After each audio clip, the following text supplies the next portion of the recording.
creo que todas y todos ya también estamos un poco cansados. Voy a intentar ser muy breve. Y la intención del día de hoy y de la conferencia para mí es avanzar en el sentido de algo ya un poco más concreto y específico que pensé que podría ayudar sobre todo para continuar con todo esto que se ha venido planteando. Entonces no sé si podemos poner la presentación. Y tiene que ver, creo, con algunas de las cosas que se han planteado y discutido ahorita. Todas estas inquietudes en torno al tema, por ejemplo, del papel que hoy nos convoca a tener y a repensarnos como profesores, profesoras, como autoridades educativas, como incluso padres o madres de familia, ¿no? Porque muchos de nosotros, eso es bien curioso, cuando nos toca jugar el doble papel, digo yo, ¿no? Cuando somos profesores o profesoras, o cuando somos directores, directoras, supervisores, pero también tenemos hijos e hijas en el sistema educativo. Y entonces también nos toca ser madres o padres. Y a veces es bien loco cuál es el lugar que ocupamos también, ¿no?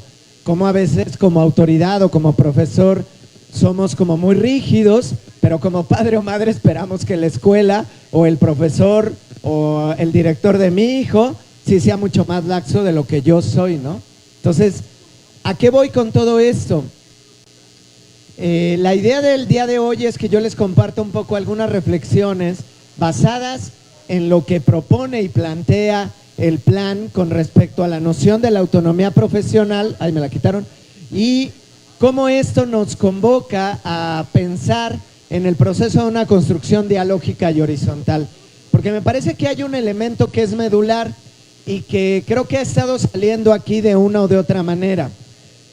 ¿Cómo hemos aprendido y cómo hemos incluso encarnado, dijera Pierre Bourdieu, ciertas nociones no solo en torno al conocimiento, sino a nuestro papel en el proceso de enseñanza-aprendizaje? Y una de ellas, que me parece que es medular y que ha venido a atravesar transversalmente no solo el acercamiento al nuevo plan y a la nueva escuela mexicana, sino incluso a la relación histórica que venimos aprendiendo a tener con el proceso educativo, con los estudiantes, pero también con las autoridades, es lo relativo a la figura de autoridad.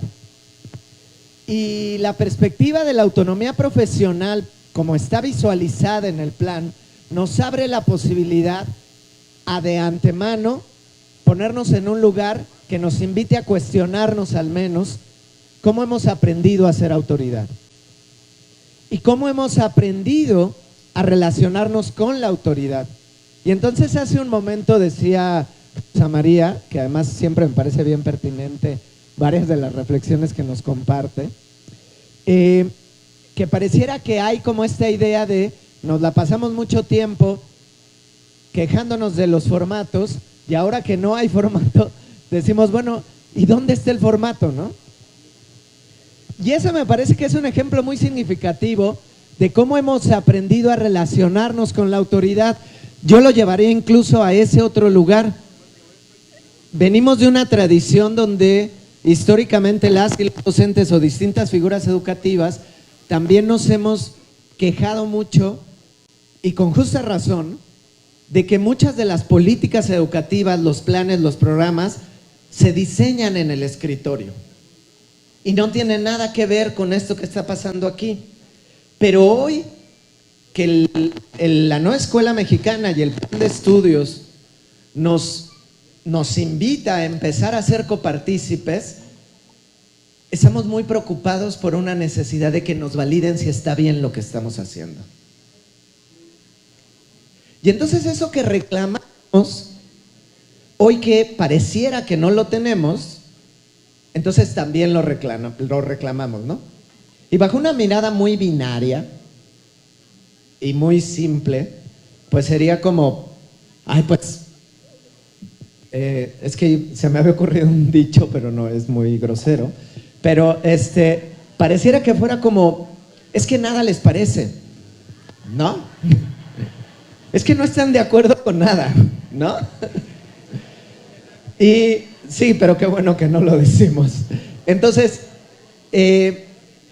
O pareciera que tenemos una dinámica donde nos gusta quejarnos por quejarnos.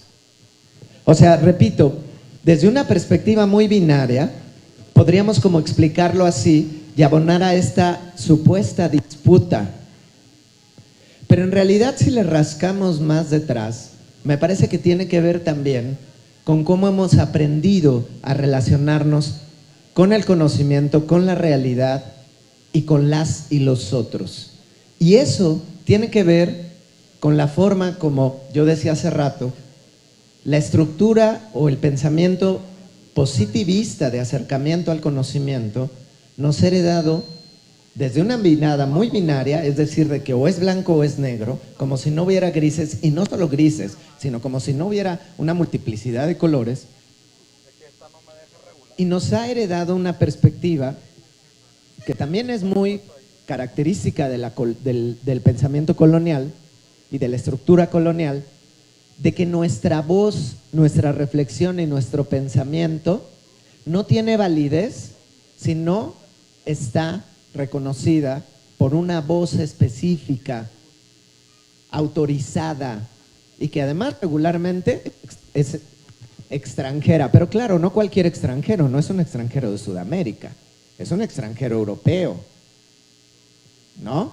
Porque recuperando la última pregunta, cuando los planes de estudio eran diseñados bajo la mirada de los españoles o se recuperaba la perspectiva de discusión de los teóricos alemanes, europeos, norteamericanos, no veíamos noticias que se alarmaran de que los alemanes, los españoles intervinieron en el diseño de los planes y programas, ¿no? O sea, no es solo una mirada que hay ahí, sino también, o sea, no es solo una mirada xenofóbica, sino también es una mirada colonial. Porque claro, ellos, Europa, sí es la voz autorizada, sí son la autoridad que tiene derecho a venir a decirnos cómo tenemos que. Ojo, tampoco estoy desacreditando que esas voces sean valiosísimas, por supuesto, recuperando lo que decía la doctora Rosa María. La propuesta es cómo reconocemos esa diversidad. Y entonces aquí quiero irme a un elemento que es medular, la noción de autonomía profesional. ¿Y por qué es importantísima la noción de autonomía profesional?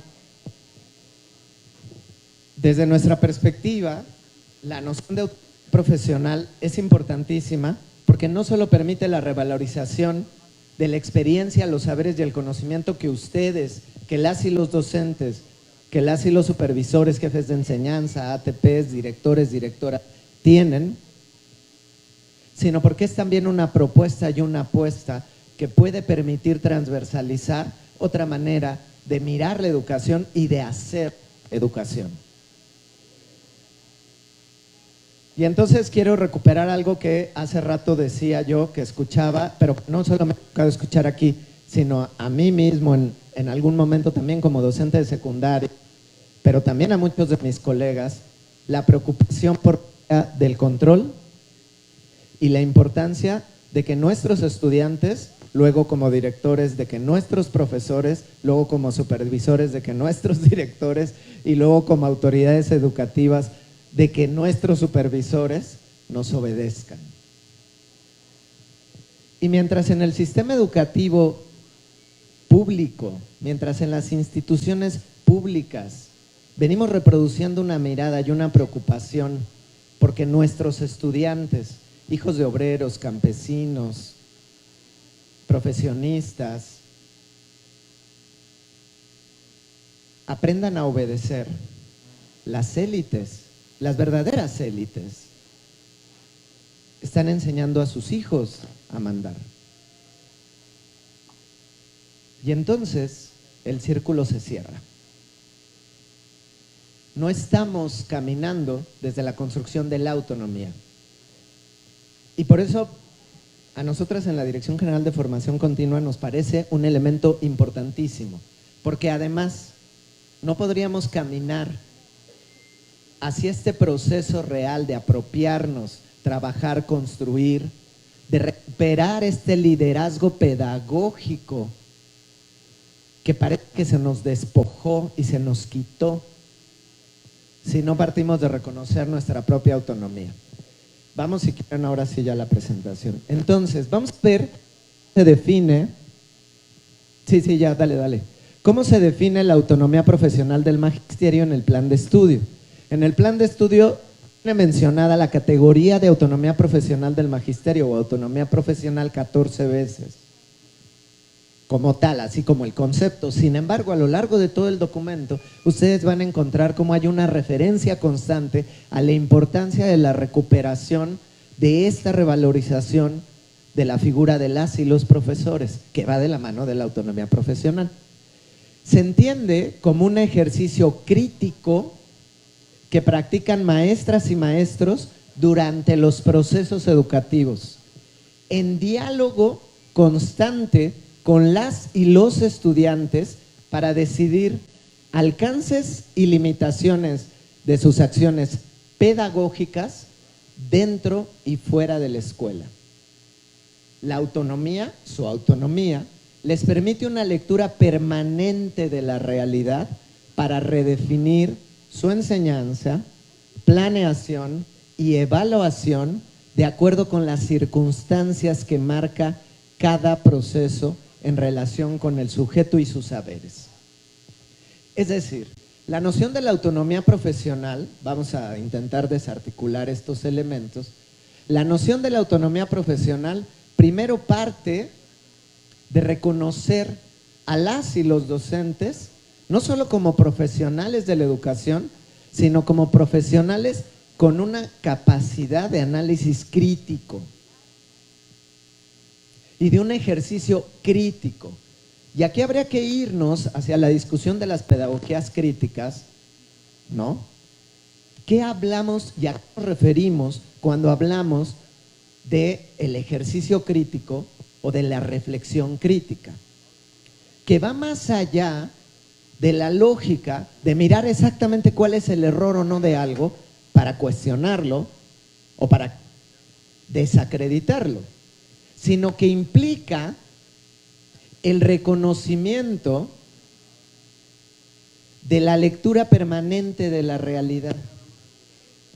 Es decir, el ejercicio crítico o el ejercicio de un pensamiento crítico va de la mano de una observación y lectura permanente de la realidad. Y esa lectura permanente de la realidad implica de antemano no contemplarla o pensarla como algo ya está dado, que es inamovible y que se constituye como verdad absoluta. Pero este ejercicio crítico o este proceso, ¿de dónde emerge? Pues emerge de un diálogo. ¿Con quién? Con las otras y los otros con quienes estamos trabajando.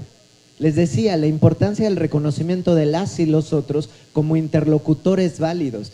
Y eso nos moviliza de los lugares epistemológicos a los que hemos estado acostumbrados a acercarnos al conocimiento, donde hay un poseedor de la verdad que la transmite y hay un conjunto de sujetos, de sujetas que no tienen ningún tipo de conocimiento, que no tienen ningún tipo de capacidad y que adquieren o absorben esa verdad que les es dada. Y entonces aquí hay un segundo rompimiento con esta tradición.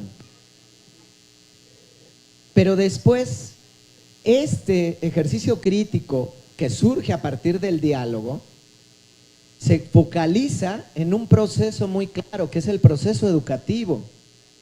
Esto es importante porque a veces, por ejemplo, me ha tocado escuchar esta preocupación, hace rato también lo mencionaban, de algunas de las y los docentes, sobre todo de los docentes, por decir, es que yo ya no sé cómo les puedo hablar a mis estudiantes. Porque entonces si yo les subo la voz, porque si entonces yo me acerco demasiado, entonces ya cualquier cosa me pueden juzgar, cuestionar o criticar, ¿no? Y entonces a lo mejor a partir de ahí la pregunta sería, ¿cómo hemos aprendido a relacionarnos con las y los otros? ¿Qué es lo que priorizamos en esa relación? ¿Si es el proceso educativo o es el ejercicio del poder? Cuando me acerco hasta físicamente a mi estudiante, ¿cuál es el detonante de ese acercamiento? Hasta físico. El detonante real de ese acercamiento es la posibilidad de justo ponerme a su nivel para un diálogo educativo o pedagógico, o me acerco incluso físicamente para demostrarle quién es el que manda. Ese tal vez es el punto. No que ya no me puedo acercar, o no que ya no... ¿Sí me explico? O sea, ¿desde dónde hemos aprendido incluso a visualizar la relación con nuestras y nuestros estudiantes, con nuestras y nuestros colegas? Entonces, en esta lectura permanente de la realidad, ¿qué nos permite? Y eso es importante, es muy claro. Redefinir la enseñanza, la planeación y la evaluación. ¿De acuerdo con qué? Con las circunstancias marca el proceso de relación del sujeto y sus saberes, del sujeto y el conocimiento. Lo que media en todo momento es ese proceso pedagógico. No es un proceso moral, no es un proceso de poder, sino es un proceso de enseñanza, aprendizaje. Siguiente. Y entonces, ay, quedó bien pequeño. Y entonces, disculpen ustedes, dice también el plan de estudios lo siguiente. Podemos ir al de arriba primero, gracias. Perfecto. ¿Qué pasó? No, es que te fuiste a la... Ahí, ya. La autonomía profesional del magisterio permite contextualizar los contenidos de los programas de estudio de acuerdo con la realidad social, territorial, cultural y educativa de las y los estudiantes. Es decir, hablar de autonomía profesional no implica hablar de deslindarse de responsabilidades. Cuando se habla de que no va a haber formatos o de que no se esté enviando un formato como tal para hacer el programa analítico o la planeación didáctica, no quiere decir que entonces ahora el docente ya no tiene que hacer nada. No sé si me explico, y esto es una cuestión importante. O sea, el que no haya un formato determinado para una planeación didáctica, por ejemplo, no quiere decir que no va a haber una planeación didáctica. Eso es algo que la propia profesión nos demanda. Es como un médico. Un médico sabe, con todas las características de personalidad, aprendizajes o especialidades que pueda tener, pero cualquier médico sabe que si va a hacer cualquier tipo de intervención quirúrgica o entrar en contacto físico con el paciente, lo primero que tiene que hacer, antes que todo, es lavarse las manos y desinfectarse. Sabe que lo tiene que hacer. Es algo tan obvio que ni siquiera es que lo tenga todo un formato y tenga que hacer un reporte de que lo hizo. ¿Sí me explico? Porque lo sabe que lo hace, porque es su profesión. Lo mismo con el docente. Cualquiera que hemos dado clases frente a grupo, sabemos que antes de pararnos frente a un grupo, hacemos una planeación. Que cada quien tengamos formatos distintos, estructuras y personalidades diferentes, es una cosa total y absolutamente no solo válida, sino necesaria. Pero de que lo hacemos, lo hacemos. Y de que incluso aún después de hacerlo, cuando llegamos, las propias condiciones del aula, de las estudiantes, del contexto, nos hagan que no funcione nada de lo que hicimos y entonces reconfiguramos, por supuesto, pero ahí está nuestra autonomía profesional también. Pero eso no quiere decir que entonces me deslindo de mi responsabilidad. ¿Sí me explico? Eso es muy importante de tenerlo claro, y es muy importante de tenerlo claro no solo por nuestra relación profesional, sino al momento también de promover esa otra manera de enseñar y aprender con las y los estudiantes. Entonces, otro de los elementos, por ejemplo, de la autonomía profesional del magisterio, todo esto son definiciones que extraje exactamente del documento, Por ejemplo, faculta para construir metodologías pertinentes a la lógica, los temas y las problemáticas de cada ámbito del saber y su articulación con otras disciplinas en cada fase y grado de aprendizaje de los campos formativos, desde el nivel preescolar hasta la educación secundaria. Es decir, la autonomía profesional nos faculta precisamente a no solo recuperar, sino construir todas y cada una de las metodologías pertinentes que nos permitan abordar los contenidos, contextualizarlos, entrelazarlos con los distintos campos, articularlos con los ejes. Ya hace rato preguntaban una cosa que me parecía bien interesante. ¿Qué pasa si nosotros, ya hicimos el codiseño del programa analítico y observamos que hay contenidos propios de un campo que quedan fuera? Y entonces a mí lo primero que pensaba es, pues, siempre pasa. Ustedes como docentes, las y los docentes, sin duda, en el ejercicio propio de su autonomía profesional, diseñarán, construirán, o incluso mantendrán a los youtubers y les comprarán el diseño tal vez de acciones o actividades para abordar esos temas que están o no contemplados en el plan, en el programa analítico, perdón.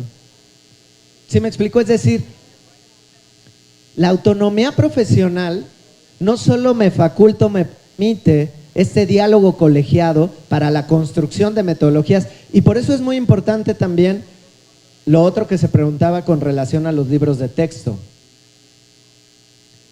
Y ese tipo de cosas son las que me parecen más sintomáticas y maravillosas de la manera como hemos heredado la idea del conocimiento y del proceso de enseñanza-aprendizaje.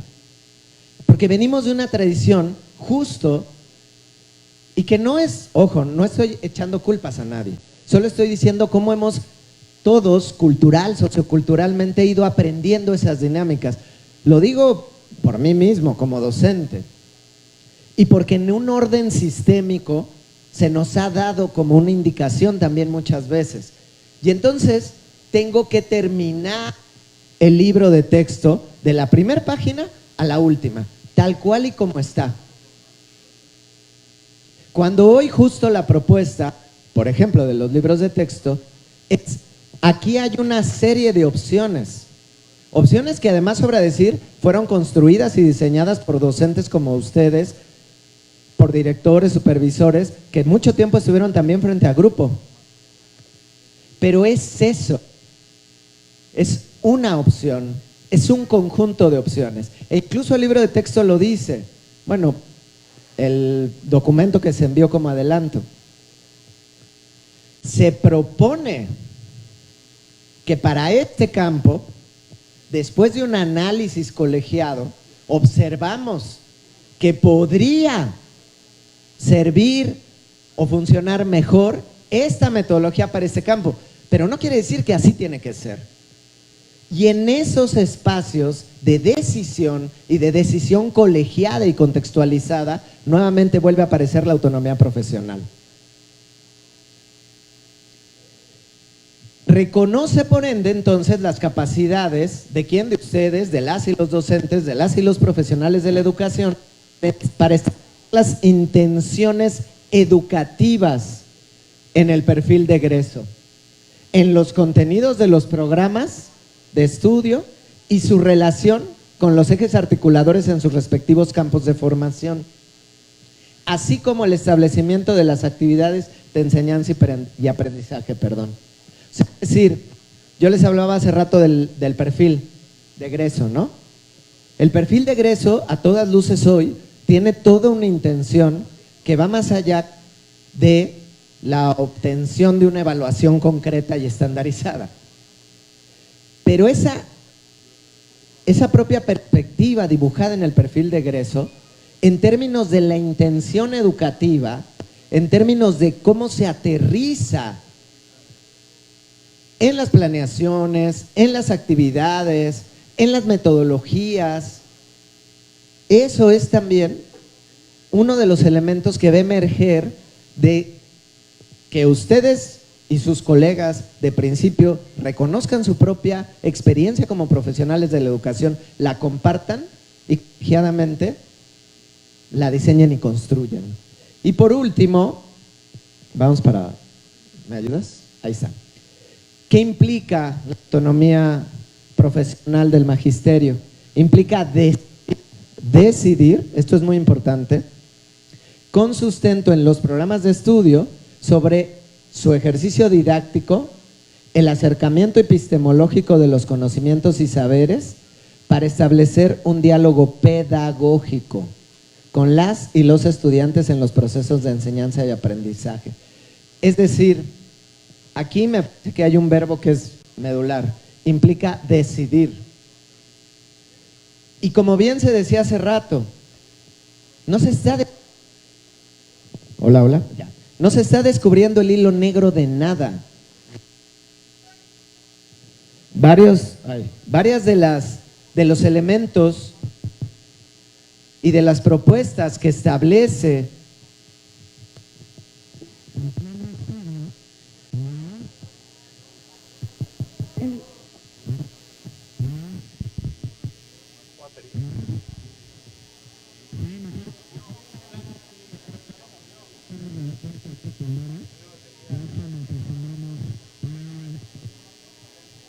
hola. Sí, no, ahorita ya le subieron. Oh, pues. Ya. Entonces, decidir. Y ojo, muchos de estos elementos ya llevan mucho tiempo haciéndolos. Esto es significativo y es importante. El punto es cómo ahora los hacemos colegiadamente también, cómo lo reconocemos y cómo además lo hacemos no pese al sistema o a la institución, sino junto con... Eso es lo importante de la fuerza que recobra la categoría de autonomía profesional del magisterio en el plan de estudios. Siguiente. Pero entonces, ahí me voy a detener un segundo. Claro, a veces es como en términos del documento, en términos de la comprensión, pues sí, a veces es como, claro, es muy fácil, sí es cierto, la autonomía, hay que recuperarla, ya la hacemos, no lo hacemos. Pero a veces también es cierto que venimos de una lógica y una tradición encarnada que nos genera esto mismo que yo decía al principio. Estas aparentes acciones contradictorias en sí misma. De por un lado me quejo de tantos formatos, pero por otro lado pido el formato. Por un lado me quejo de que todo se diseña desde allá en el escritorio y no tiene que ver con lo que pasa en el territorio, pero por otro lado digo, bueno, pero es que ahora yo ¿cómo es que voy a codiseñar? ¿Cómo es que voy a...? ¿No? ¿Yo por qué? Pero ¿por qué no viene el especialista y me dice cómo tengo que hacerlo? ¿No? Entonces, eso tiene que ver con que precisamente me parece que son cosas que hemos encarnado de nuestra perspectiva también de la autoridad y que una de las invitaciones importantes sería cómo estas propias nociones y categorías de la autonomía, de la noción también de la recuperación del proceso de enseñanza-aprendizaje desde otros lugares, irremediablemente nos convocan a repensar nuestra figura de autoridad y sobre todo el papel que tenemos o que podemos tener en nuestra relación con las y los profesores, con las y los otros, con las y los estudiantes, con las y los padres, madres, abuelos, tías, hermanos mayores y distintas figuras familiares. Y entonces ahora, para avanzar en este sentido, es decir, ¿cómo podemos hacer para fortalecer no solo nuestra autonomía profesional, sino también generar espacios que promuevan una educación o que promueva relaciones pedagógicas que permitan la construcción de perspectivas autónomas? ¿Sí? Porque no solo se trata de que nosotros como docentes o autoridades educativas empecemos a reconfigurar la relación histórica que venimos llevando a cabo con la autoridad y nosotros como autoridad, sino también en qué medida esto abona a que las relaciones pedagógicas y a que las relaciones con las y los estudiantes promuevan una educación y una perspectiva de acercamiento a la realidad que implique la construcción de autonomía también. Que en su caso no sería profesional de las niñas y los niños, pero que sí es el ejercicio de una autonomía.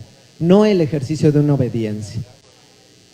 Y pareciera mentira, pero una de las primeras cosas y la más básica, pero que muchas veces es la que menos ponemos atención, es la comunicación. Hace rato platicaba con una colega que hablaba como, por ejemplo, del tema relativo, hoy uno de los ejes articuladores es la inclusión, ¿no? Pero ojo, es la inclusión desde la perspectiva decolonial, desde la perspectiva crítica. No es la inclusión de vamos a incluir, es que hay que incluir a los otros, ¿no? Hay que incluir a esos que no pertenecen a la norma, que no pertenecen a la generalidad, hay que incluirlos ahora. No.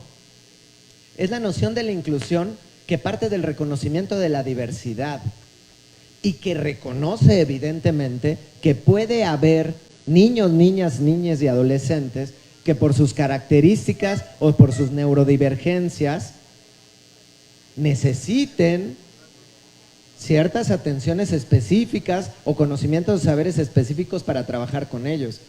Pero que eso no es un problema en el sentido de hay que incluirles.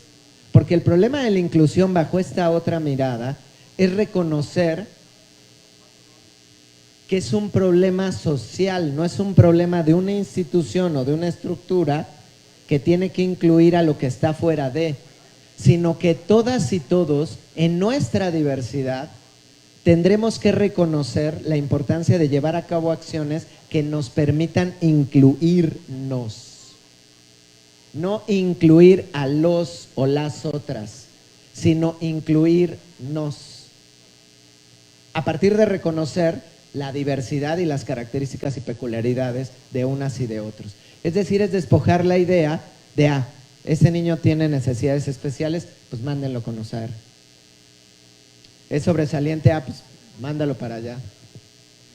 Llévaselo al orientador. Y ya que lo arreglen casi, entonces ya me lo trae y yo lo incluyo. Tú no te preocupes, yo lo voy a incluir, pero ya que me lo arreglaste por allá, ¿no? No, es otra noción que implica reconfigurar cómo hemos aprendido también a relacionarnos. Y el primer elemento que parece que es muy simple, pero es el más complejo, es la comunicación.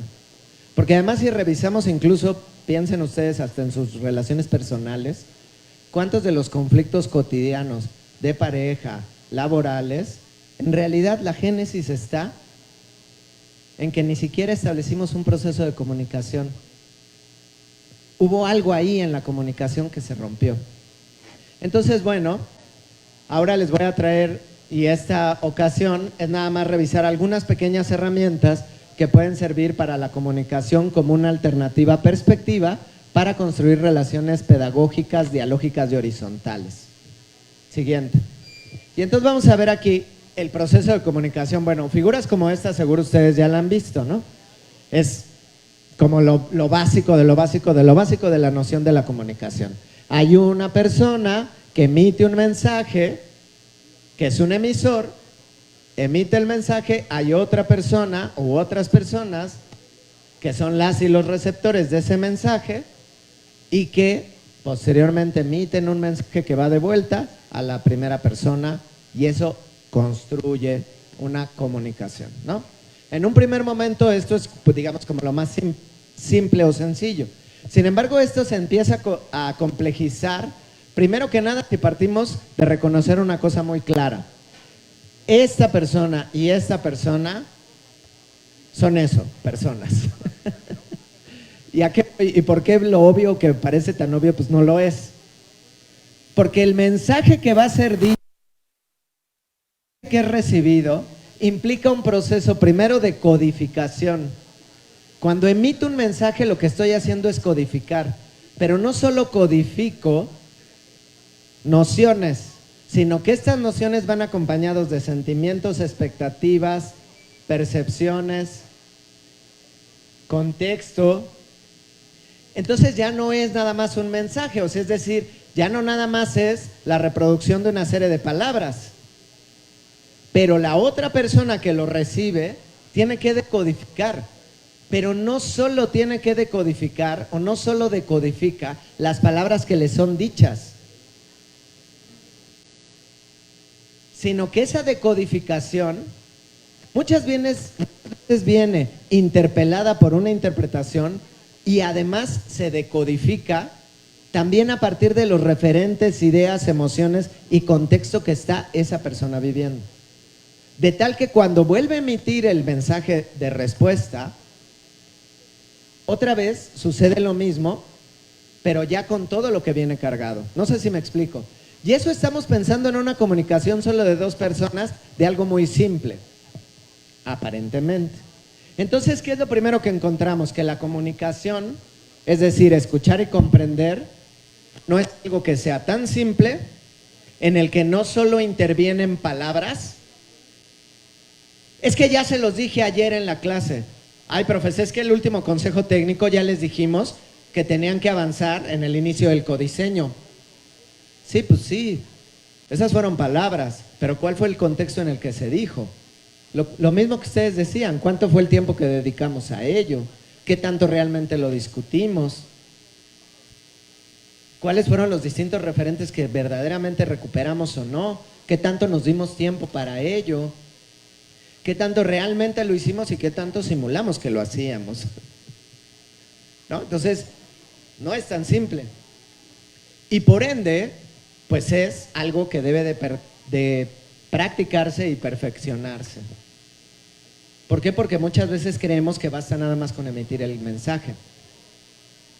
Y entonces, el problema de la comunicación en la actualidad parece que no tiene que ver con la cantidad, sino con la calidad. Hoy tenemos esto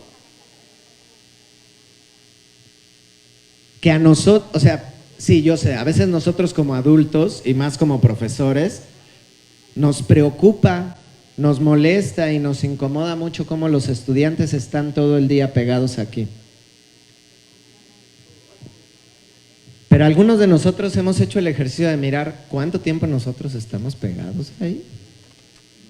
O los padres o madres de familia de los chicos. O simplemente cómo reaccionamos hasta emocionalmente cuando se cae el internet. O sea, imagínense la trascendencia de eso, es tan fuerte que se cae 3 horas WhatsApp y se vuelve una noticia. No, en serio, se vuelve una noticia. Que se cayó 3 horas WhatsApp, Twitter. Le cerraron el Twitter a no sé quién, a tal presidente, y se vuelve una noticia. Y entonces vivimos en la época de la infodemia también.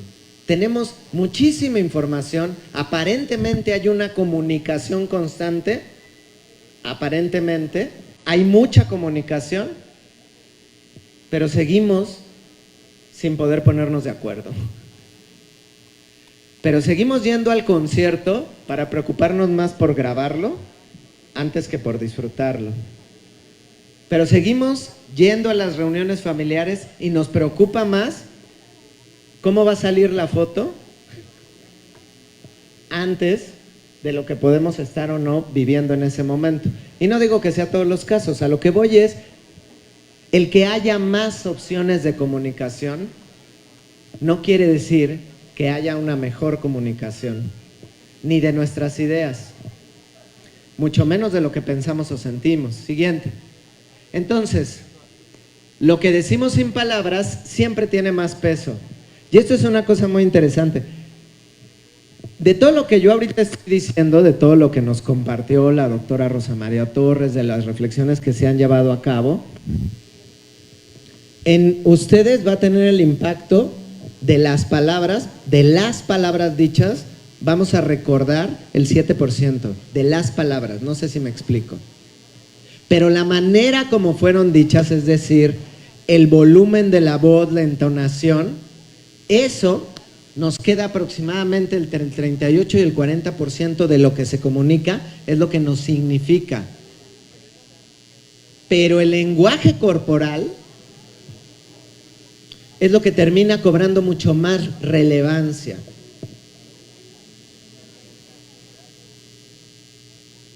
Si tanto la doctora Rosa María Torres como yo hubiéramos dado toda nuestra conferencia sentados aquí,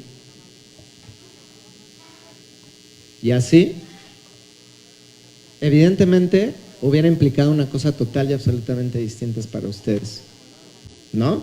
Por supuesto. Siguiente, por favor. Entonces, ¿a qué vamos con esto? Para comprender cabalmente, no solo hay que entender las palabras que son dichas, sino también los sentimientos, pensamientos y las acciones. Porque las palabras por sí solas pueden ser engañosas, ¿no? Y entonces, ¿cuántas veces le preguntamos a las personas con las que nos relacionamos, a nuestros estudiantes, a los docentes, oye, ¿cómo estás? Bien. Y ya lo contestamos casi que por impulso, ¿no? Pero ¿qué hay detrás del cómo está dicho eso que se le pregunta? ¿O cuántas veces, como docentes, les preguntamos, o como directivos, a nuestros interlocutores y no les creemos? Y entonces, ¿para qué les preguntamos? ¿Para qué? O sea, en verdad, ¿para qué le pregunto al otro? Me recuerdo cuando estaba haciendo la tesis de maestría en una secundaria pública, y entonces una maestra muy preocupada y legítimamente muy preocupada me decía, es que tengo un estudiante que le ha ido mal yo soy su tutora, y entonces no le está yendo muy bien, y pues como que sí ha mejorado, pero otra vez volvió a reprobar y no sube su promedio tanto, entonces quiero hablar con él para ver qué le pasa. Pero ¿puedes tú estar ahí para observar? Y le dije, sí. Y entonces llegó la maestra, sentó al chico y le dijo, a ver, ¿qué pasó? Con su boleta en la mano, la maestra del niño, ¿no? Le dijo, mira aquí, sacaste 6 en matemáticas. Y el chico lo primero que le contestó fue, sí, maestra, pero el bimestre pasado reprobé. Bueno, pero ¿eso qué? O sea, ¿tú crees que con un 6 basta? A ver, dime, ¿por qué te fue mal otra vez en geografía? No, pues lo que pasa es que esta vez intenté entregar el trabajo, pero la maestra ya no me lo aceptó porque... Ah, no, pero de seguro no te lo aceptó porque se lo entregaste tarde, ¿no? Pero a ver, dime. Y entonces la maestra empezó a sobrepreguntarle al chico y a de antemano desacreditar toda y cada una de las respuestas que el chico decía.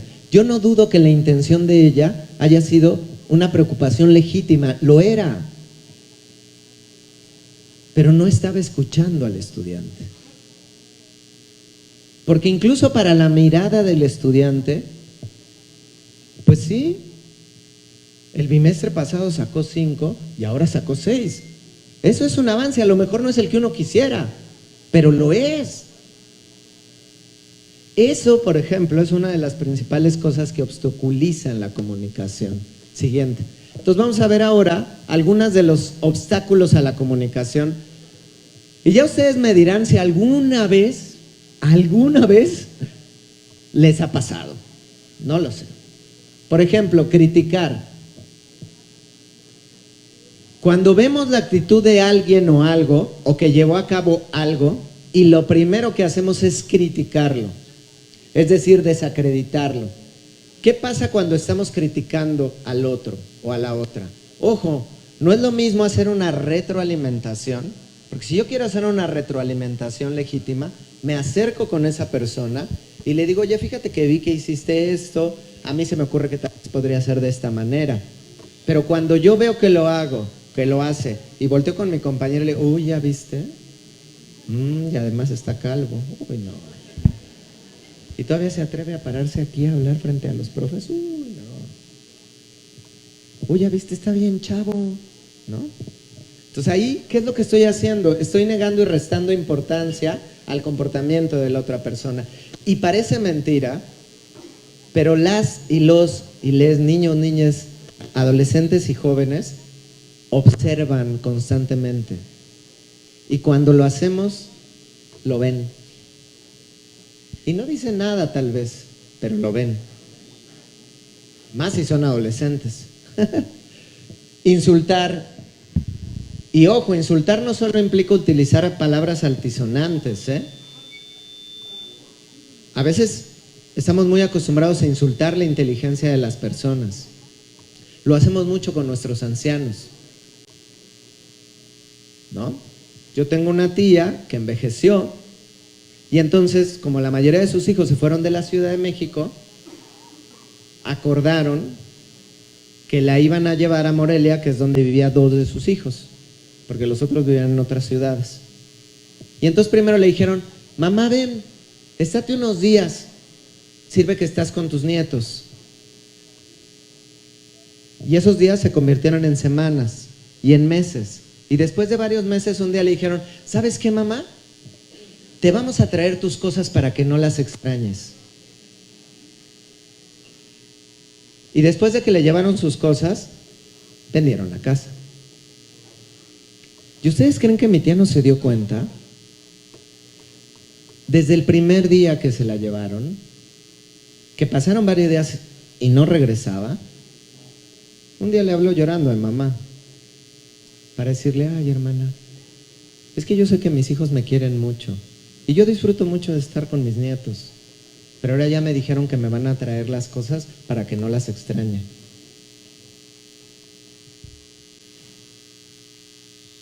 Eso, perdón, pero es un insulto. Y es un insulto a la inteligencia de la otra persona. ¿Y cuántas veces lo hacemos, a veces sin darnos cuenta, con la gente que queremos? Diagnosticar. Eso es buenísimo. Y además luego los profes somos especialistas en eso. La verdad. O sea, no nos hagamos. Oye, ¿no te has dado cuenta que siempre que se trata de entregar la tarea de matemáticas, curiosamente, se te atraviesa algo que no la puedes hacer? ¿No será que tienes un conflicto con las matemáticas? ¿No te habrá pasado que cuando eras más niño, tu maestra de matemáticas era muy grosera? Y entonces empezamos a diagnosticar. Empezamos a diagnosticarle a la otra persona y jugamos al detective emocional, buscando motivaciones ocultas. Maestra, es que, maestro, ¿no será que a usted en realidad más bien en el fondo como que le gusta a la maestra y entonces no le quiere decir y por eso se la pasa peleándose con ella en el consejo técnico? ¿No? Y entonces ahí le jugamos al detective emocional. Cuando el otro llega y nos dice: es que, ¿sabes qué? A mí literal me molesta que cada vez que hablo me interrumpe.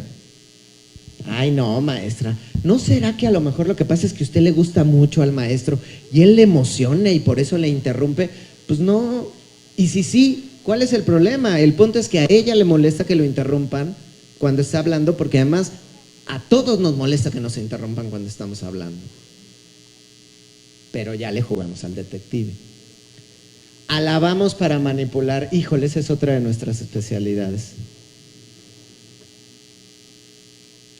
Genaro, tú que eres tan buen estudiante, que siempre traes toda tu tarea, que además eres un referente para tus compañeritos.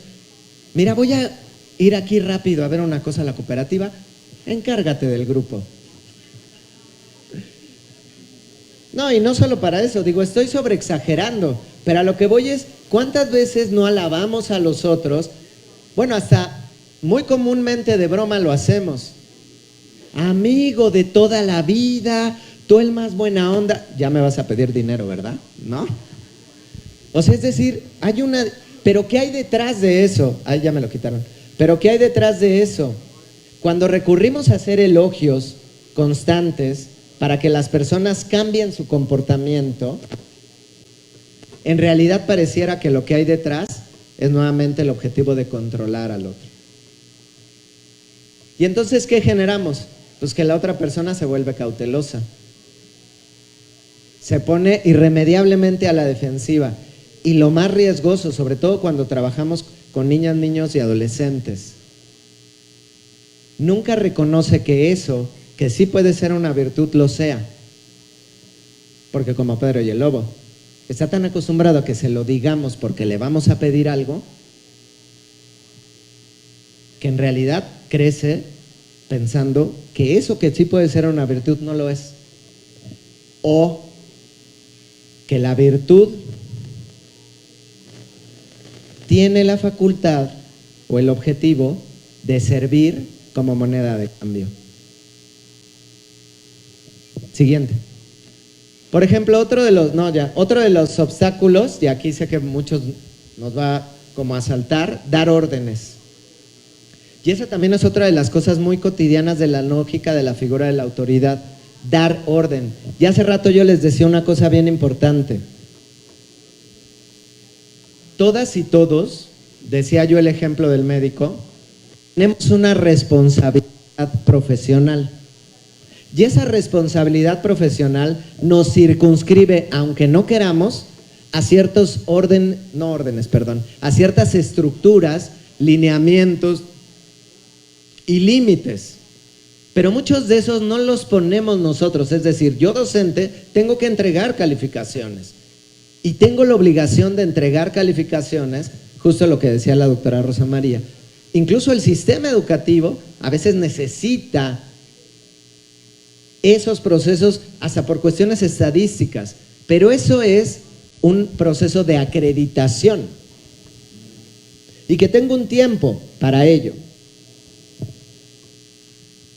El punto es cómo se lo hago saber al estudiante, se lo hago saber al profesor y desde dónde se lo hago saber, porque si se lo hago saber desde la orden, lo que sucede es que el otro lo hace porque recibió una orden, no porque comprendió la responsabilidad que él o ella tiene con ese proceso y que aunque no queramos, sucede y existe.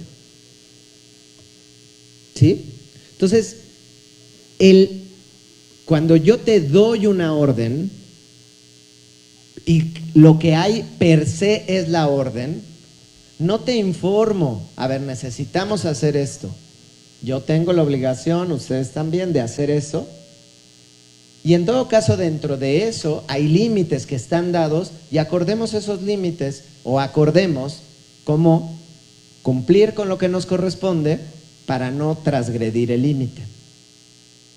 Pero si en vez de eso yo te digo, es que lo tienes que hacer, ¿por qué? Porque yo te lo digo. Ya estoy anulando tu posibilidad incluso de tomar una decisión. Y además, parto o consolido la idea de que tu juicio es erróneo. Lo que sea que tú puedas decidir es erróneo. Amenazar, hacer énfasis en el castigo. Híjole, maestro, es que si no viene temprano, pues voy a tener que ponerle una falta administrativa. Voy a tener... A ver, cuando uno se emplea, uno sabe que hay responsabilidades que tiene que cumplir. Y si yo no llego a la hora, pues ya eso tiene una consecuencia. Y después de un número de retardos, pues eso va a implicar algo. Pierdo un día económico, es una consecuencia. Pero el problema de que el otro me esté amenazando también me genera, ojo, una relación en la que yo ya no soy responsable, porque mi responsabilidad no tiene que ver con mi compromiso, sino tiene que ver con una autoridad. Y entonces yo también me deslindo, porque si logro convencer o coartar a la autoridad, entonces ya no es mi cargo. Y eso lo vamos a ver más también, por ejemplo, con los procesos de moralización, respaldar las soluciones con una autoridad social, moral o religiosa. Eso es muy común que a veces lo hagamos con los chicos o las chicas. ¿Ves a tu jugador de fútbol al que tanto te encanta? Bueno, ¿tú crees que él llegó a ser futbolista faltando a sus clases o faltando a sus entrenamientos? Y entonces, ¿qué pasa? La posibilidad de la construcción de la responsabilidad de la autonomía no la pongo en el respeto a la decisión al cometer el error, al vivir la consecuencia del error o de la decisión, sino en un referente ajeno que al final le deslinda de la responsabilidad. Y entonces, ¿qué pasa?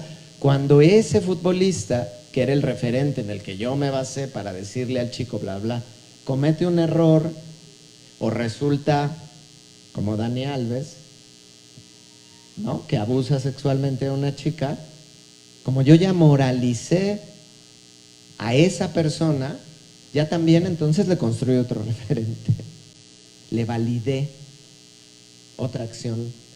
Hacer preguntas inadecuadas, por ejemplo, ¿no? Excesivamente. Bueno, pero ¿por qué no llegaste? O sea, es que si te has dado cuenta, mira además cómo vienes, pero bueno, ya llegó. Hace rato decían, ¿no? La escuela, un espacio seguro. Pues sí, no sabemos lo que está viviendo cada niño, cada niña. Y en la medida en la que construyamos ese espacio de seguridad, entonces ellas y ellos pueden venir, acercarse y hablarnos y a partir de ahí dialogar. Pero si yo te bombardeo con preguntas, irremediablemente te estoy cerrando la posibilidad. Y ojo, eso no solo en la relación con los estudiantes, la relación con nuestros colegas, la relación con las autoridades. Siguiente. Tranquilizar, eso también es algo que hacemos muy comúnmente. Cuando la otra persona fue rebasada o está rebasada o su emoción está a flor de piel, no, cálmate, te va a solucionar. Perdón, pero en ese momento a lo mejor no me quiero calmar. Necesito vivir esa emoción. Aconsejar, por ejemplo, sobre todo cuando además el otro no me ha dicho. Y ojo, este es un riesgo muy importante. ¿Qué implica el consejo constante? Cuando yo estoy dándote constantemente consejos de lo que creo que deberías de hacer, irremediablemente genero también una relación de codependencia.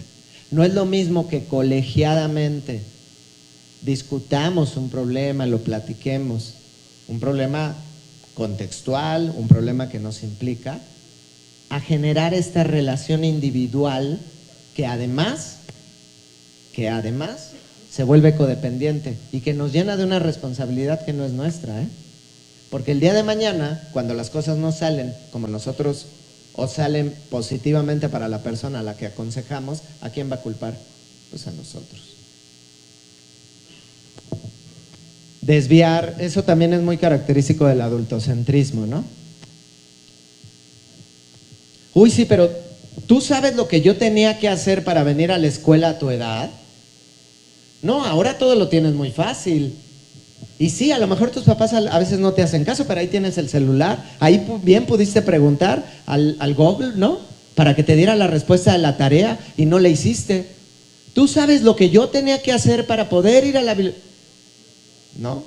Cuando el chico te está planteando todo un proceso y entonces tú ya desviaste completamente la atención, ¿no? Y sobre todo, obviaste la posibilidad del contacto con eso que es su realidad contextual. Y por último, pues la idea de los argumentos lógicos, ¿no?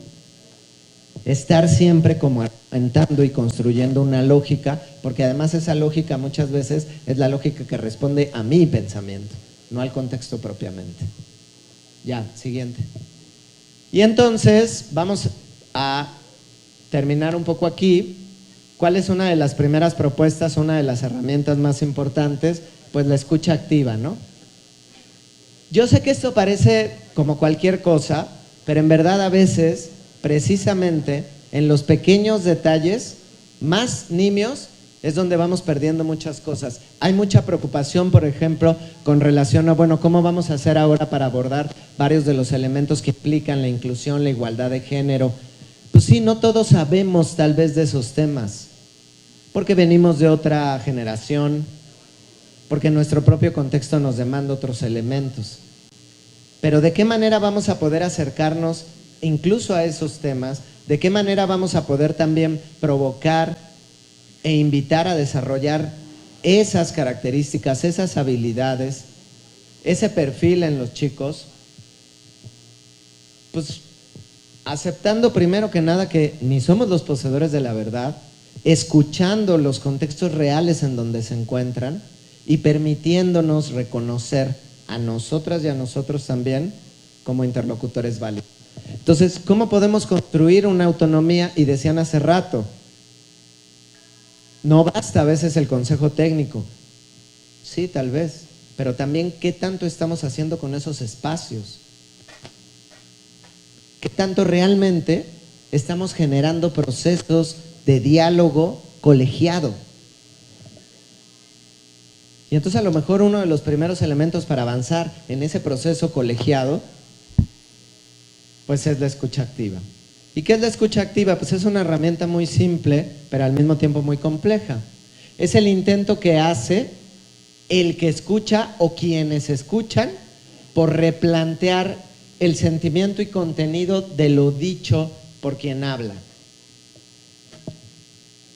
¿No? Ya hace rato decía la doctora Rosa María, o sea, incluso entre los matemáticos, si tú eres de esta corriente, pues no me hables, ¿no? Y si tú eres de esta otra corriente, pues no me hables, ¿no? Y entonces, ¿cuál es el tema? Que incluso hasta desde las miradas unidisciplinares, a veces no reconocemos como interlocutor válido al otro simplemente porque basa su noción o su perspectiva en un autor distinto al que yo, ¿no? Sin reconocer y sin entender que ninguna persona en la historia de la humanidad, ninguno de los grandes o las grandes pensadoras ha llegado a plantear esas discusiones teóricas de manera individual. Eso es importantísimo de reconocer. Ninguna persona, ni los grandes genios, pudieron llegar a esas reflexiones si hubiesen sido sujetos completa y absolutamente aislados de lo social. Porque el conocimiento es un proceso colectivo. Aunque hayamos aprendido a significarlo solo en unas cuantas voces. Porque el contexto incluso en el que nacieron esas personas, las colegas y los colegas con quienes discutieron, quienes les cuestionaron sus reflexiones, contribuyeron irremediablemente a lo que plantearon. Entonces, el diálogo y la comunicación es central en la construcción, apropiación del conocimiento y en su enseñanza y aprendizaje. Entonces, por ejemplo, una primera herramienta, tratar de comprender cómo te sentirías tú o cómo nos sentiríamos nosotros en el lugar de quien habla. Y esto es un ejercicio que nos puede servir incluso muy simple, incluso en el proceso de construcción de un problema o de ubicación de un problema para el diseño de un proyecto o de una metodología o del abordaje de una serie de contenidos. ¿Cómo nos sentiríamos nosotros si estuviéramos viviendo eso que se nos narra? ¿Eso qué implica? Pues implica reconocer que la experiencia del otro y de la otra es importante también. Que no forzosamente tiene que ser como mi experiencia, que en sí misma es importante. ¿Sí me explico? La escucha activa, ¿qué requiere?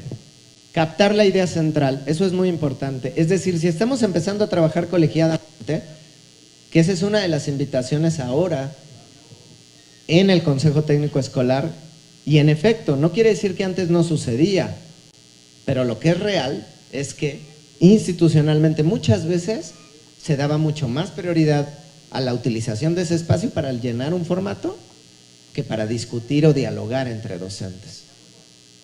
Entonces hay que recuperar ese espacio. ¿Y cómo lo vamos a poder recuperar? Pues realmente dialogando.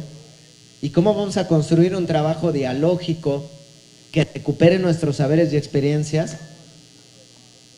Pues primero, dándonos la oportunidad de en esa comunicación con las y los otros, realmente intentar focalizar a ver cuál es la idea central de lo que se me está diciendo aquí.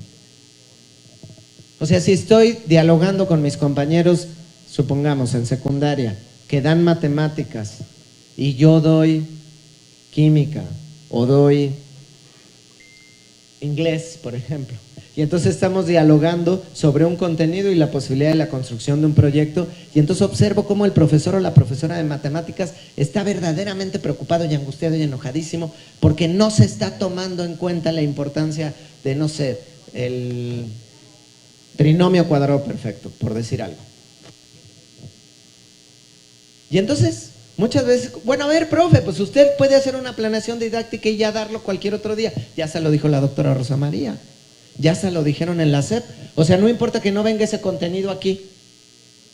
No, pero es que sí es importante, ¿no? Y entonces, ¿Qué está tratando realmente de decirme ese profe? O sea, ¿cuál es la preocupación que hay detrás? ¿Cuál es la idea central? Sí, a lo mejor yo no soy matemático y no voy a encontrar o no voy a terminar de comprender el concepto como concepto teórico. Pero ¿cuál es la idea que me quiere comunicar? Eso es importante. Y entonces para eso, ¿qué es lo primero que puedo hacer? Preguntar para cerciorarme de que entendí realmente lo que el otro me quiso decir. A ver, profe, lo que usted me está diciendo es que el trinomio cuadrado perfecto como un tema o como un contenido es importante en el proyecto porque nos puede ayudar a explicar el fenómeno de la basura. Sí, sí, es lo que estoy tratando de decir. No, es importante porque los chicos es importante que lo aprendan. Sí, profe. Ok, entonces para usted es importante que el contenido del trinomio cuadrado perfecto esté incluido en el proyecto sobre los desperdicios de la basura, porque es importante que los chicos aprendan y entiendan el trinomio cuadrado perfecto por sí mismo. Sí. Ahí yo ya al menos entendí cuál, pero me cercioré.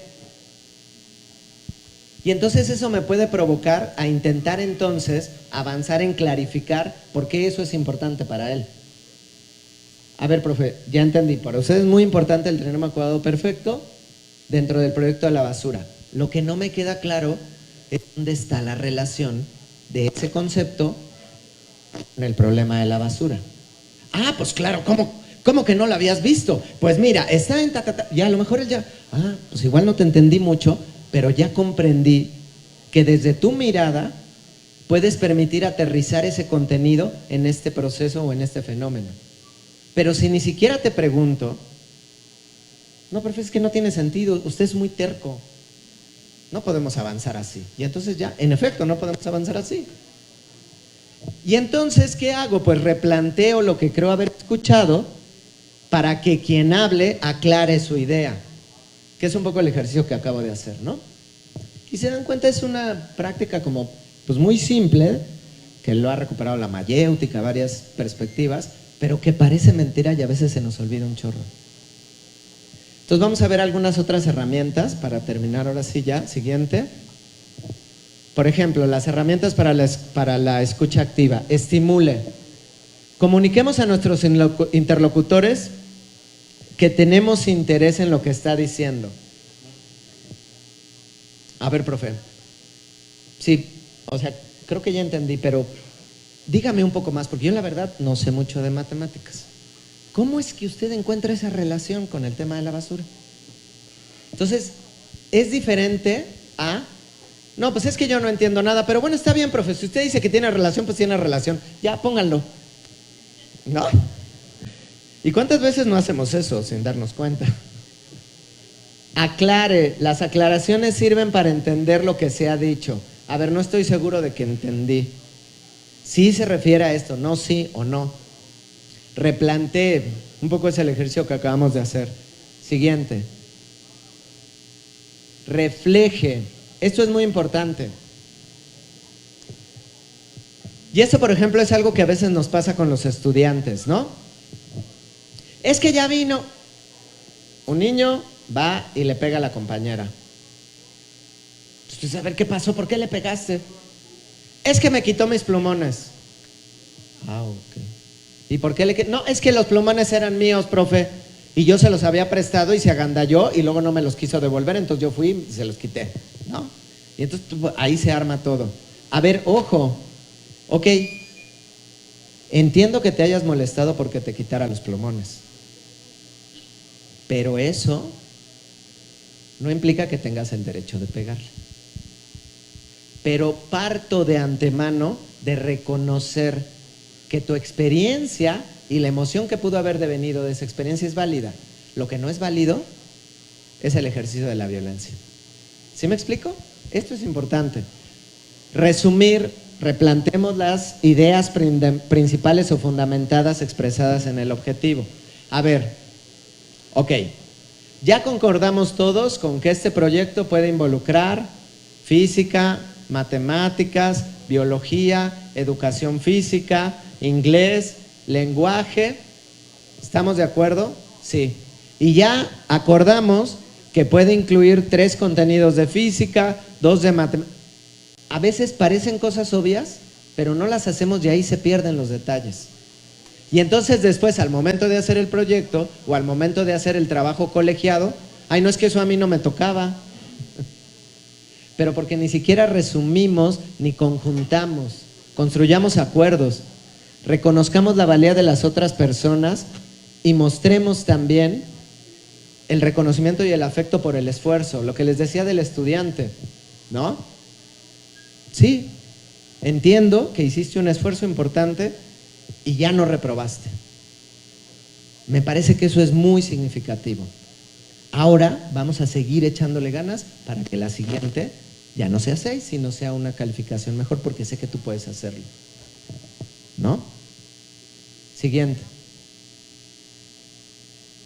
Como algunas herramientas para obtener cooperación de las y los compañeros, por ejemplo, o de las y los estudiantes. Describamos lo que vemos o el problema que observamos en cualquier tipo de comunicación. Ojo, hay una diferencia entre poner juicios de valor y describir lo que observo. ¿Sí? Vamos a ver este ejemplo muy claro y muy concreto. Por ejemplo, en la relación madre, padre, hijo, hija, hay una toalla mojada sobre la cama. Yo no te digo, otra vez dejaste la toalla mojada, sabes que te vas a enfermar y luego te choca que uno... ¿No? Pero eso es a veces lo que hacemos. Primero, yo solamente describo lo que veo ahí. Doy información. Ojo, no amenazo, doy información. La toalla está mojando el cobertor. Nada más. Eso es información. Es un ejemplo muy simple. Digo lo que necesito con los estudiantes con una palabra. La toalla. Nada más. La mochila. Veo que hay mochilas que están estorbando el camino. No estoy... Luego, imagínense, si tiembla, claro, agradezcan que no están en el DF, porque apenas vendría un temblor y con todas esas mochilas, no, ya estaríamos muertos todos aquí. Observo que hay varias mochilas en el camino y estorban el paso. Nada más. Esas mochilas, por ejemplo, están estorbando. Chicos, las mochilas. Describamos lo que sienten. Eso es muy importante y es algo que a veces no hacemos. Partimos del prejuicio en vez de describir lo que a mí me genera. Y eso es bien curioso. Cuando hemos trabajado con algunas profesoras para identificar, por ejemplo, los problemas, un problema contextual, un problema de la comunidad, y entonces había comunidades, en una secundaria me pasó, que estuvieron un rato discutiendo un equipo, pues ya que me acerqué, que me decían, profe, ¿puede venir? Y yo, sí, ¿qué pasó? Es que ya identificamos cuál es el problema que queremos trabajar. Yo, perfecto, ¿cuál es el problema? El problema es la falta de atención de los alumnos a la clase. Y yo, órale. ¿Y para quién es un problema? Es un problema para ellos. Y yo, ¿por qué? Pues porque no aprenden. Y yo, ¿a poco? ¿De quién es el problema? ¿No? ¿Desde dónde lo habitamos y cómo lo vemos? A lo mejor el problema no es que pongan atención, sino lo que yo siento de estar hablando, de haber preparado mi clase y que nadie me escuche. O que yo piense que nadie me escuche. ¿Sí me explicó? Entonces aquí hay una cosa, ojo, que implica también a ser responsable de mi experiencia. Y otra cosa que a veces funciona, eso sobre todo funciona con los adolescentes. Tomen nota para los profes que dan clases en secundaria. A veces poner una notita nada más. Y a veces la notita puede ser hasta chusca. O memes, ¿no? Te pongo una notita ahí en tu mochila que está tirada, que siempre la pones ahí, que ya se han caído, que tú mismo te has caído. Entonces mejor te pongo ahí un meme encima de la mochilita. O una nota.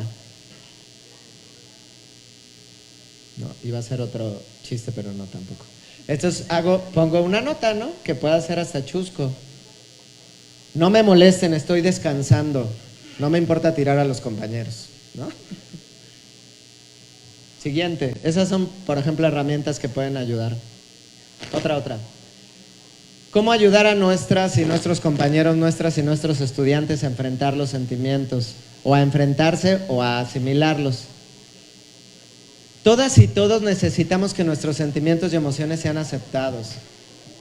Me ha pasado, por ejemplo, que llegamos a dar una conferencia o que he llegado a hacer un taller y ha pasado que a veces pues no está todo el material que necesitamos, empezamos tarde, no sirve Y entonces llegan los profesores o los profesores se acercan muy molestos. Es que usted sabe lo que yo tuve que hacer para poder venir al taller. Tuve que pedir permiso. Y a mí me implica, y hay una serie y sí, es válido. A veces es simplemente escuchar. Noto que está molesto, profe, y tiene razón de estar molesto. Yo tampoco contemplé que el cañón no iba a servir. Le ofrezco una disculpa. Y a veces, con eso basta. Pero estamos tan acostumbrados a defender nuestra autoridad. ¿Cómo el profe se atreve a venir a acercarse a un ente que además es director general y a decirle que por qué no preparó, que encontró una falta de ortografía y que cómo me atrevo yo, ¿no? Pues no. Entonces es más difícil eso, ¿no? En vez de asumir que hay una validez con relación a esa emoción. A veces podemos escuchar solamente en silencio y con atención, aceptar los sentimientos de otra con una palabra. Ya veo, sí, entiendo. Debe de ser difícil. Hace rato decíamos, hay un chorro de cosas que no podemos cambiar de los contextos de nuestros estudiantes. Sí es cierto. Pero al menos podemos volvernos un interlocutor que reconozca que su experiencia no solo tiene validez, sino merece ser escuchada. No lo vamos a cambiar, no. Y entonces aquí hay una cosa que es bien importante. A veces podemos concederle al estudiante, al profe, al compañero, el deseo en la imaginación y no pasa nada. Híjole, sí. Qué padre sería, ¿no? Que uno pudiera tener una máquina donde pusiera programa analítico, colegiado, ¡fum! Y saliera. Ay, no manches, sería padrísimo. Pero pues desgraciadamente no hay, profe. Y tenemos que avanzar porque además, pues nos los pide la propia secretaría. No lo sé, ¿no? Y a veces, en verdad, yo sé que parece tontería, pero no lo es. A veces ese pequeño tipo de detalles, porque ¿qué es lo que hay detrás? Lo que hay detrás es, parto de que reconozco tu experiencia, que tu sensación, que tu mirada es válida. Que no tiene que ser la de todos, sino que es válida en sí misma. Y por último, todos los sentimientos pueden aceptarse, ¿no? Antes, pero ciertas acciones deben restringirse. Y esto es muy importante, ¿no? Y esto es muy importante en la relación con nuestros colegas, con nuestros estudiantes. Sí, profe, usted tiene todo el derecho a estar enojado porque hay un proceso, porque como profesor de secundaria es mucho más complicado reunirse, tiene toda la razón. Pero eso no le da el derecho de insultar a la directora que les propuso que se reunieran 1 hora terminando clases. Mejor explíquele, dígale que no puede. Intenten hacer un grupo en WhatsApp. ¿Tiene derecho a enojarse? Sí, porque apenas le da tiempo y está saliendo de esta escuela para tener que ir a otra. Sí es cierto, es frustrante. Pero ni la directora ni yo tenemos nada que ver con que eso sea así o pueda dejar de serlo. Y no se vale, lo que no tiene derecho es venir y a insultarnos o a decirnos que no servimos para nada. ¿Sí? Y creo que era así ya la última. Ya no me estoy jugando. Bueno, ¿cómo fomentar la autonomía? Y que eso es una cosa que estamos intentando desde la lógica de la autonomía profesional y desde la lógica incluso de pasar de guías a orientaciones. Deja que tus compañeros, compañeras, estudiantes hagan sus propias elecciones. Ok, vamos a elegir qué día de la semana para que me entreguen el trabajo. Hay límites a los que todos vamos a estar circunscritos, pero dentro de esos límites podemos permitir que las y los otros también tomen sus decisiones. Y obviamente eso va a ser gradual con su edad. Pero incluso un niño de preescolar, hasta de inicial, podemos empezar a acompañarlo a que tome sus decisiones. Demuestra respeto hacia los esfuerzos que hacen los otros. Esto es muy importante. Lo que hacíamos en la dinámica anterior, hubo equipos que con cierta más rapidez identificaron el problema y después se fueron a hacer el análisis sobre su manera de trabajar colegiadamente y luego se fueron incluso a hacer el análisis sobre cómo. Y hubo equipos que se quedaron en el problema. Y no hay uno u otro que esté bien o perfecto y el otro mal. Cada equipo hizo su esfuerzo. Y además, ese esfuerzo estuvo corresponsable con las necesidades que tenía en ese momento y las del contexto en el que labora. No hagas demasiadas preguntas. Esto es muy importante, sobre todo, ojo, si son padres o madres, también a veces lo hacemos mucho. Nos preocupa que nuestras hijas y nuestros hijos vayan a terminar drogándose en una fiesta. Y nuestra solución es, si me entero que empezaste a fumar, no te la acabas, porque aquí no vuelves a venir. Y entonces, si por lo que sea, en algún contexto, nuestro hijo, nuestra hija, nuestro estudiante, se ve envuelto en ese problema, ¿ustedes creen que va a tener la confianza de acercar a nosotros para que le ayudamos a salir? Por eso, las personas que tienen una adicción, entre otras razones, es por las cuales también profundizan tanto en ellas y cuando la familia se da cuenta es demasiado tarde. Pero porque de antemano la estructura familiar le cerró las puertas a la posibilidad de la contención y el acompañamiento. Tampoco le voy a decir, a ver, mijo, fume. Si va a beber, beba conmigo. No, tampoco, porque yo no soy amigo de mi hijo, ni soy amigo de mis estudiantes. A ver, chavos, como ya sé que de todos modos se van a drogar, entonces nos va... No. Eso es muy importante, ¿sí me explico? Entonces, a veces es importante no hacer tantas preguntas, solo decir, qué bueno que ya llegaste. Qué bueno que regresaste a la escuela. Me da gusto, vamos a seguir trabajando. Ya si él o ella se acerca y quiere dialogarlo, lo dialogo, pero también no tengo la obligación de querer yo también dialogar todo con él o ella, eso es importante.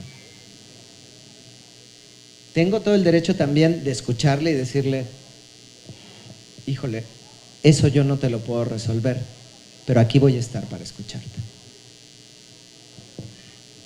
Animémonos también a nosotros entre colegas a emplear recursos fuera de nuestro lugar de trabajo. Hace rato decían en algunos de los grupos, es que es bien complejo porque luego tenemos compañeros que no quieren hacer nada. O que ya están acostumbrados a cómo se ha venido haciendo las cosas y no las quieren hacer. Bueno, animemos también a que podemos hacer cosas fuera, incluso del lugar de trabajo, de nuestra zona de confort. En una ocasión platicábamos la doctora Rosa María Torres y yo sobre el tema, por ejemplo, de la planeación del programa, del codiseño del programa analítico. Y una de las cosas que nos llamaba la atención es que en efecto observamos que en varias comunidades escolares todavía hay muchas confusiones. Y observamos y lo vemos que hay esta preocupación porque se dé un formato que diga textualmente cómo tengo que rellenarlo aquí. Pero lo que nos parece maravilloso de ese proceso es mirar que las y los docentes que ustedes se están permitiendo hacerlo. Eso ya es un logro importantísimo. Que hay muchas cosas todavía que es importante que sigamos clarificando, que sigamos revisando y retroalimentando, lo hay, nadie dice que no. Pero que de por sí ya es un logro que nos estemos permitiendo hacer, eso es un poco lo que yo les decía hace rato. No quiere decir que sean cosas que no se han hecho. ¿Cuántas y cuántos docentes, cuántas y cuántos directores no han hecho y construido proyectos y procesos impresionantes en sus escuelas? ¿Y cuántas veces lo han tenido que hacer o lo han hecho pese a la autoridad? Pese al plan de estudios. Ahora no. Las experiencias que nos compartía la doctora Rosa María. Yo me acuerdo de una secundaria que acabo de ir a visitar en Jalisco. Impresionante. Es una secundaria pública y tienen una cabina de radio que ellos hicieron. Y dan un taller de youtuber para los chicos. Y dan un taller de hip hop para los chicos. ¿Y cómo lo hicieron? Pues organizándose y dialogando. Y no les implicó además un peso más, ni de horas ni de presupuesto. Y sobre todo, esto es muy importante, no nos quitemos la esperanza. ¿Cómo podemos construir autonomía? No olvidando y no perdiendo la esperanza. ¿La esperanza de qué? De que lo podemos lograr. De que tenemos la experiencia, el saber, el conocimiento, la fuerza, la capacidad de organización para este y cualquier plan de estudios que venga.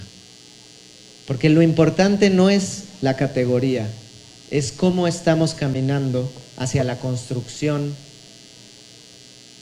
de ciudadanas y ciudadanos que se reconozcan en la empatía, que respeten los derechos humanos y que nos acompañen en la reconstrucción del tejido social, algo tan importante y apremiante, no solo en este país, sino en el mundo en general. Muchas gracias. No olvides suscribirte a mi canal y sígueme en mis redes sociales. Me encuentras como Balbás Academic en Twitter, en Instagram y claro, en YouTube. En Facebook me encuentras como Balbás Academic JC. Si tienes alguna idea de algún tutorial, házmelo saber en los comentarios. Y comparte este video para que llegue a más personas. Y no lo olvides, nos seguimos acompañando en este camino. Gracias.